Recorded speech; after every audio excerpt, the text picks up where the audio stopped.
भगवद गीता एक बहुपठित आस्तिक विज्ञान है जो गीता महात्म्य में सार रूप में दिया हुआ है। इसमें यह उल्लेख है कि मनुष्य को चाहिए कि वह श्री कृष्ण के भक्त की सहायता से संवीक्षण करते हुए भगवद गीता का अध्ययन करे और स्वार्थ प्रेरित व्याख्याओं के बिना उसे समझने का प्रयास करे। अर्जुन ने जिस प्रकार से साक्षात भगवान कृष्ण से गीता सुनी और उसका उपदेश ग्रहण किया, इस प्रकार की स्पष्ट अनुभूति का उदाहरण भगवद गीता में ही है।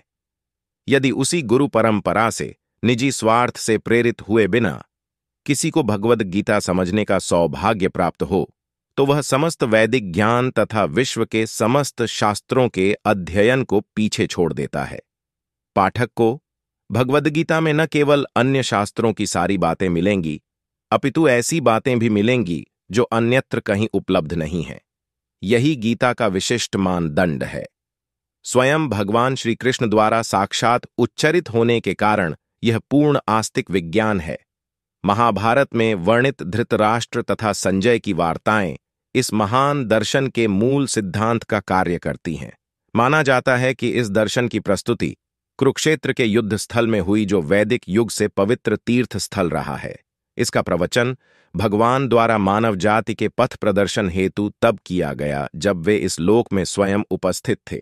धर्म क्षेत्र शब्द सार्थक है क्योंकि कुरुक्षेत्र के युद्ध स्थल में अर्जुन के पक्ष में श्री भगवान स्वयं उपस्थित थे।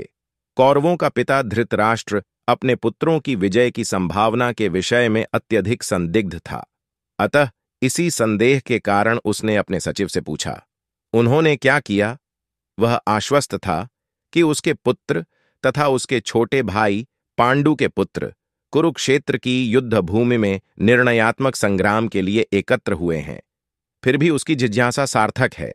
वह नहीं चाहता था कि भाइयों में कोई समझौता हो, अतः वह युद्ध भूमि में अपने पुत्रों की नियति, भाग्य, भावी के विषय में आश्वस्त होना चाह रहा था। चूंकि इस युद्ध को कुरुक्षेत्र में लड़ा जाना था, जिसका उल्लेख वेदों में स्वर्ग के निवासियों के लिए भी तीर्थ स्थल के रूप में हुआ है, अतः धृतराष्ट्र अत्यंत भयभीत था कि इस पवित्र स्थल का युद्ध के परिणाम पर न जाने कैसा प्रभाव पड़े। उसे भली भांति झांत था कि इसका प्रभाव अर्जुन तथा पांडु के अन्य पुत्रों पर अत्यंत अनुकूल पड़ेगा, क्योंकि स्वभाव से वे सभी पुण्यात्मा थे। संजय श्री व्यास का शिष्य था, अतः उनकी कृपा से संजय धृतराष्ट्र के कक्ष में बैठे बैठे कुरुक्षेत्र के युद्ध स्थल का दर्शन कर सकता था। इसीलिए धृतराष्ट्र ने उससे युद्ध स्थल की स्थिति के विषय में पूछा।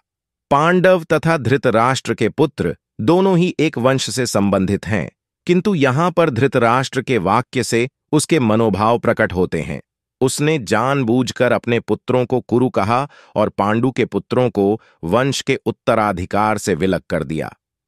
इस तरह पांडु के पुत्रों अर्थात अपने भतीजों के साथ धृतराष्ट्र की विशिष्ट मनस्थिति समझी जा सकती है।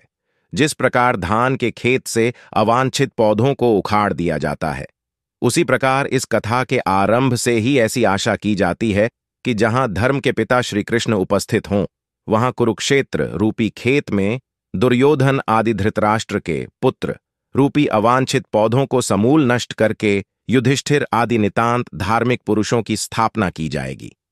यहां धर्म क्षेत्रे तथा कुरुक्षेत्रे शब्दों की उनकी ऐतिहासिक तथा वैदिक महत्ता के अतिरिक्त यही सार्थकता है।